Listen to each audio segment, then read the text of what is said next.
बेवस यतीमन ते कर खास करमो पंजो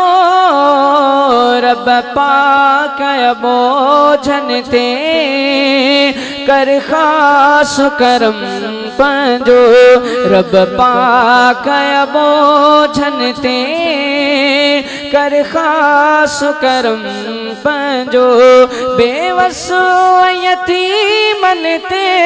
कर खास करमो पंजो रब पाक बोझन ते कर खास करम पंजो रब पाक बोझन ते कर खास करम पंजो ओ घर जने जे अटो नागे पाइण लटो नागे घर जिने जे अटो नागे पाइण लटो नागे तिन मिड़ी निगरी बनते कर खास करम पंजो तिन मिड़ी निगरी बनते कर खास करम पंजो बेवस यतीमन ते कर खास करम पंजो रब पाक बोझन ते कर खास करम पंजो रब पाक बोझन ते कर खास करम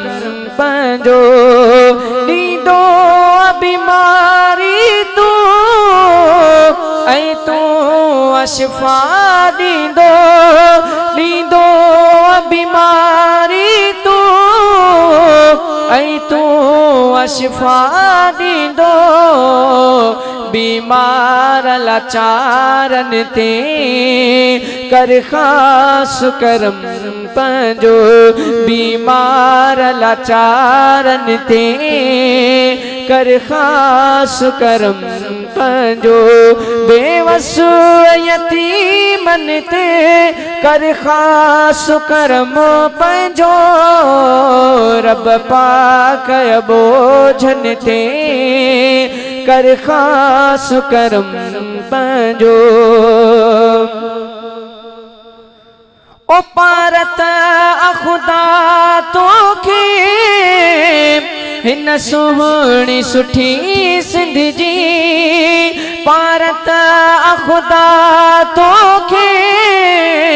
हिन सुहिणी सुठी सिंध जी सिंधड़ीअ जे जियालन थे कर खास करम पंजो बेवस यतीमन ते कर खास करम पंजो रब पाक बोझन ते कर खास करम पंजो रब पाक बोझन ते कर खास करम पंजो तरते तबको काट पानिया जे चुके लसकर थरते तबको काट पानिया जे चुके लसकर रब थर जे मारुन ते कर खास करम पंजो बेवस यतीमन ते कर खास करम पंजो रब पाक बोझन ते कर खास करम पंजो चाचण असफीउल्लाह दर तुझे झली झोली चाचण असफीउल्लाह दर तुझे झली झोली इंसान समूरन ते कर खास करम पंजो इंसान समूरन ते कर खास करम